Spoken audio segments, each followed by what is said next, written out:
आज फिर कॉलेज को देर हो गई मुझे। अब फिर वही प्रोफेसर साहब का लेक्चर सुनना पड़ेगा।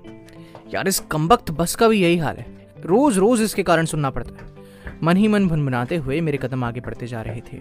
9:30 पर पहला लेक्चर होता है एंड ऑलरेडी 9:40 होने वाले थे। गेट पर पहुंचते ही सोहनलाल से गिलास पानी लाने का कहकर सीधा क्लास में पहुंचा तो देखा आधे से ज्यादा बच्चे आ चुके थे। क्लास खत्म करके अभी एक पीरियड का गैप था तो मैंने धूप में ही कुर्सी लगाकर सोहनलाल को मेज लाने को बोल दिया। ये मेरा दूसरा कॉलेज था जहां शहर से लगभग 20 किलोमीटर की बस यात्रा के बाद आधा घंटा पैदल पगडंडी से पहुंचना होता है। साहब कॉफी ले आओ क्या? सोहनलाल ने मेज लगा दी थी। उसे पता था कि मैं इस खाली समय में कॉफी पीना पसंद करता हूं। मैंने हौले से सर को हाँ में जुम्बिश दी और जाड़े की गुनगुनी धूप का मजा लेने लगा। इस पहाड़ी गांव के दुर्गम डिग्री कॉलेज में बहुत दूर दूर के गांवों से बच्चे पढ़ने आते थे, जिनमें लड़कियों की मात्रा लड़कों के मुकाबले काफी ज्यादा थी। ये शायद बदलते समय का ही प्रभाव था कि मेरी इकोनॉमिक्स एमए की क्लास में कुल जमा 30 बच्चों में केवल 3 ही लड़के थे। इस कॉलेज का नाम काफी विख्यात था और एकांत में दुर्गम इलाके में होने के कारण मस्ती करने के इच्छुक कम ही आ पाते थे। कुल मिलाकर यहाँ पढ़ाई का माहौल बहुत अच्छा था। अरे आपको अपना परिचय देना तो मैं भूल ही गया। बंदे को दीवान सिंह कहते हैं और मूलतः मैं पिथौरागढ़ जिले के सुदूर गंगोली हाट के एक गांव कांदा खोला का रहने वाला हूं। गंगोली हाट से ही इंटर करने के बाद अल्मोड़ा से बीए और इकोनॉमिक्स में एमए करने के बाद नैनीताल से पीएचडी करने के बाद पिछले 5 सालों से असिस्टेंट प्रोफेसर के पद पर कार्यरत हूँ। ये मेरा दूसरा कॉलेज है।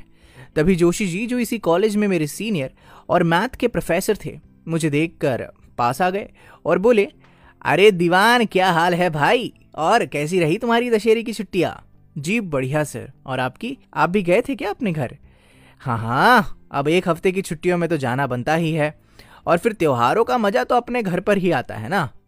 इतने में सोहनलाल कॉफी ले आया। मैंने जोशी जी से पूछा तो उन्होंने मना कर दिया और लेक्चर लेने अपने क्लास की ओर चले गए। बढ़िया धूप में चिड़ियों की चड़चड़ाहट के साथ कॉफी का घूंट भरते हुए मन खुद ब खुद पुराने दिनों की ओर जाने लगा, जब मैं अपने पहले कॉलेज में नया नया ही अपॉइंट हुआ था। अरे तू कोई काम ढंग से कर पाएगा क्या? विवेक सर का जोर से बोलना मुझे ऊपर से नीचे तक हिला देता था। न जाने कहां कहां से आ जाते हैं मूंग दलने। आता जाता कुछ नहीं मगर काम खराब करने में सबसे आगे। हट पीछे। और मुझको लगभग धक्का सा देते हुए खुद प्रिंटर पर बिल का कागज लगाने लगे। मैं रुआंसा सा होकर एक कोने में सिमट गया। मेरी गलती कुछ भी नहीं थी सिवाय इसके कि उनके मुताबिक मुझे बिजली की फुर्ती से कागज बदल देना चाहिए था। वैसे तो मैं कंप्यूटर से संबंधित सभी कामों में दक्ष था, लेकिन उस दिन की बात ही और थी। हुआ कुछ यूं था कि आज सुबह से ही मेरे दिमाग में बस वही आवाज घूम रही थी जो झील के रास्ते से आते हुए सुनी थी। दरअसल कॉलेज तक आने के लिए 2 रास्ते थे।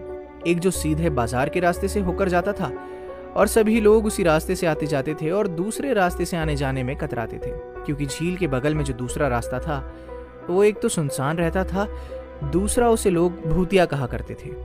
और मेरी दिलचस्पी का सबब बन गया था वो रास्ता, क्योंकि एक तो मेरी भूत प्रेतों में बहुत दिलचस्पी थी, अब भी है, और मैं बड़ी ही शिद्दत से किसी भूत से मिलना चाहता था और अनुभव करना चाहता था। दूसरा, इतने दिनों में मैंने उस रास्ते की इतनी कहानियां सुन ली थी कि एक अजीब सा खिंचाव उस तरफ मुझे ले जाता था।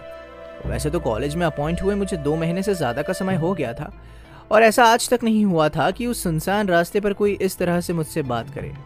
ये रहस्यमय मेरी समझ नहीं आ पा रहा था। आखिर वो आवाज क्या थी? किन परिस्थितियों में वो आवाज दीवान सिंह ने सुनी थी? विवेक सर कौन थे और वे इतने गुस्से में क्यों रहते थे?